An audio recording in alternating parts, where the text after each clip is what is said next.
让人震撼的一幕，有一位大国领导人当众哭了。说实话，看到这一幕呢，我非常的震撼。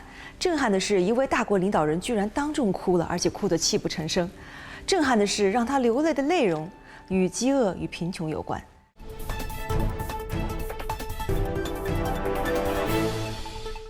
哭泣的这位大国领导人，就是刚刚当选巴西总统的卢拉，一位传奇性的工人领袖。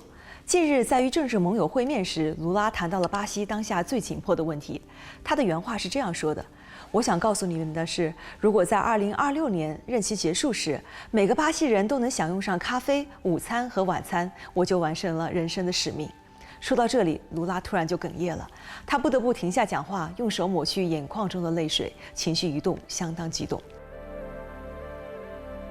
稍过一会儿，卢拉在平复情绪后接着说：“对不起，但事实是我从未料到饥饿会再次来到这个国家。当我在2010年卸任总统时，我原以为在接下来10年内，巴西能与法国或者英国处于同一水平。我不知道大家看这段视频有何感受，但真的让人五味杂陈。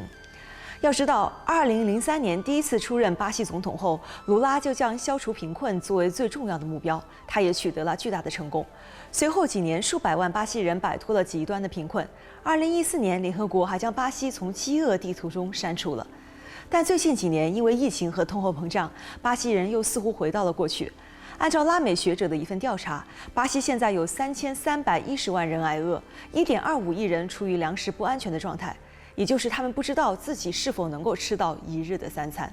此情此景，也难怪卢拉泪洒当场。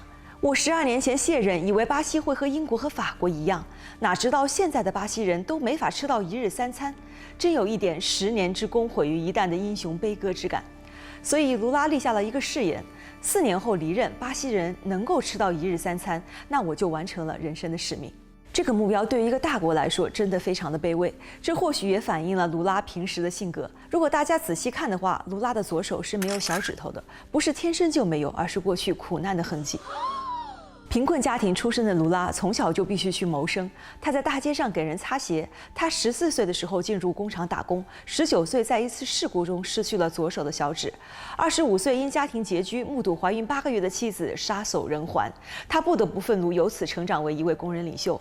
他2度当选巴西总统，到2010年离任时，巴西经济欣欣向荣，他的支持率则高达87%。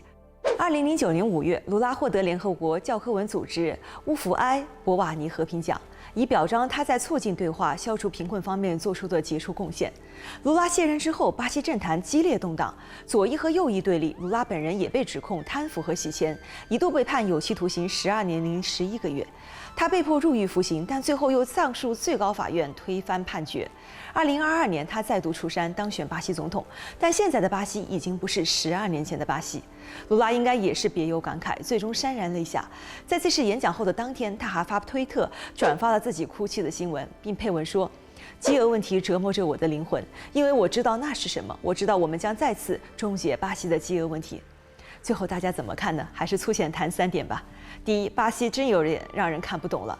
我相信列举出这一堆数据来，大家都会看不懂。2022年，巴西人口2.14亿人口，预估粮食产量2.6亿吨，创历史新高。印度人口14亿，粮食产量3.1亿吨。印度确实也有大批人吃不饱肚子，但巴西人均产量大，是约印度的6倍。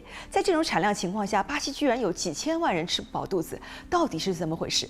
背后应该是通货膨胀，是贫困，是严重的贫富分化，是一个国家的政策。巴西是世界上贫富分化最严重的国家之一。我们看视频图片都知道，一边是高楼大厦、繁华都市，另一边则是贫民窟，一眼望不到头。什么是中等收入陷阱？巴西人最有体会。也难怪卢拉要说，他的新政府最优先考虑的是老百姓的生存问题，而不是 GDP。他说：“你们知道这个国家的黄金法则是什么吗？就是保证每个孩子每天睡觉前能喝上一杯牛奶，醒来的时候都能吃上黄油面包。”其次呢，卢拉也是挑战重重。如果大家还记得的话，前几天全球股市疯涨，道琼斯指数一天涨了3.7%，纳斯达克指数涨了7.35%，好像都是疫情3年来最大的涨幅。全世界都在涨，但只有当天的巴西股市在暴跌，暴跌幅度超过3%。有人还调侃巴西说：“我就是我不一样的烟火。”为什么会暴跌？投资者不看好卢拉，担心他会大幅增加财政开支，这违反财政纪律，可能导致经济灾难。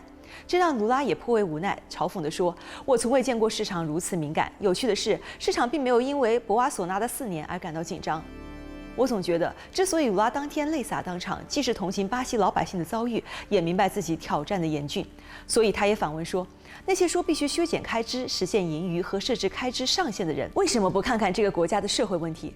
为什么贫困人口不包括在计划经济表格中？为什么我们有通货膨胀目标却没有增长目标？所以他的目标很卑微，卑微到只要巴西人都能吃饱饭，他就完成了人生的使命。